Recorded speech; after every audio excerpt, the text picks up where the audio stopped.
Hi friends, welcome to Samayalum Kaivannamum. இன்னைக்கு நம்ம கொத்தமல்லி உருளைக்கிழங்கு வச்சு ஒரு டிஃப்ரெண்ட்டான டேஸ்டான ரெசிபி பண்ண போகிறோம். நீங்கள் இதை வெறும் சாதம் கர்ட் ரைஸோடு சேர்த்து சாப்பிட்லாம்.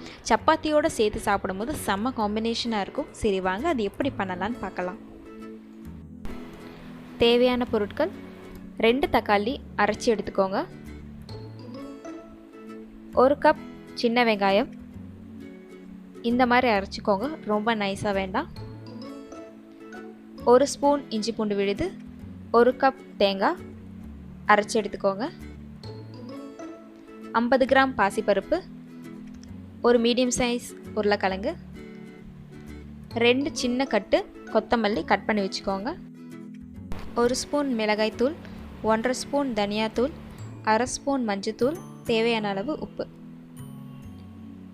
ஒரு குக்கர் எடுத்துக்கோங்க, 2 டேபிள் ஸ்பூன் ஆயில் ஆட் பண்ணுங்கள், அரைச்சி வச்ச வெங்காயம் ஆட் பண்ணிக்கலாம்.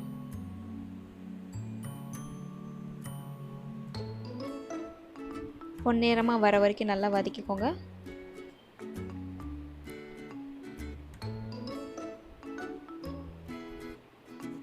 ஒரு ஸ்பூன் இஞ்சி பூண்டு விழுது சேர்த்துக்கலாம்.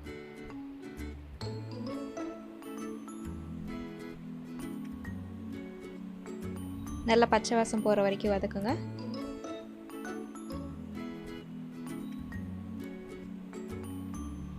அரைச்சி வச்ச தக்காளி சேர்த்துக்கலாம்.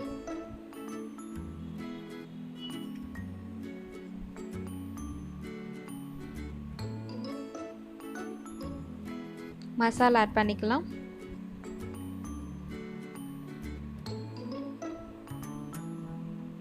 பச்சை வாசம் போகிற வரைக்கும் நல்லா வதக்குங்க.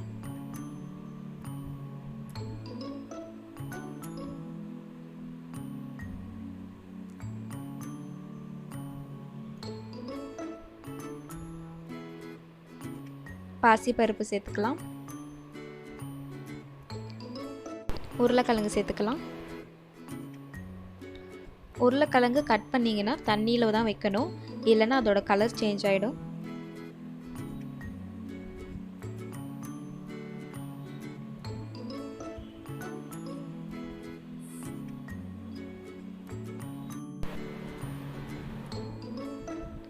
கொத்தமல்லி தழை ஆட் பண்ணிக்கலாம். வாங்கும் போதே நாட்டு கொத்தமல்லி தலையாக கேட்டு வாங்குங்க, அது ரொம்ப டேஸ்ட்டாக இருக்கும். சின்ன சின்ன பீஸாக கட் பண்ணி சேர்த்துக்கோங்க. மசாலாவோட சேர்த்து நல்லா வதக்கிக்கலாம்.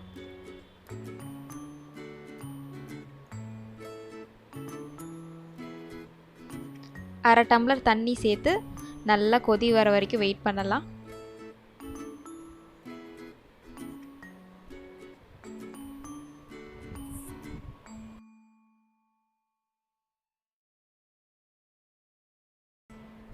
பாருங்கள், நல்லா கொதி வந்துருச்சு.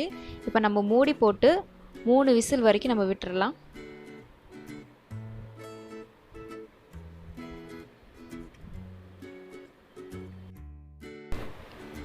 இப்போ நம்ம ஓப்பன் பண்ணி பார்க்கலாம். கொத்தமல்லி தலையெல்லாம் நல்லா வெந்துருச்சு. கடைசியாக தேங்காய் சேர்த்துக்கலாம்.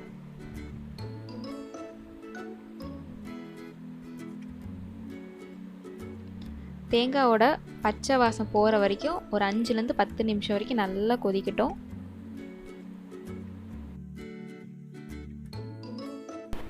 பாருங்கள், நல்லா கொதி வந்துருச்சு.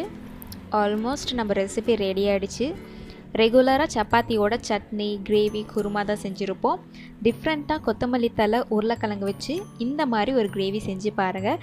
இது கண்டிப்பாக எல்லாத்துக்கும் ரொம்ப பிடிக்கும். இது ஹெல்த்தியாகவும் இருக்கும், அதே சமயம் ரொம்ப டேஸ்ட்டாகவும் இருக்கும். நீங்கள் ட்ரை பண்ணி பாருங்கள் ஃப்ரெண்ட்ஸ். நீங்கள் இது செஞ்சு பார்த்துட்டு எப்படி இருந்துச்சுன்னு கமெண்ட்ஸில் சொல்லுங்கள் ஃப்ரெண்ட்ஸ்.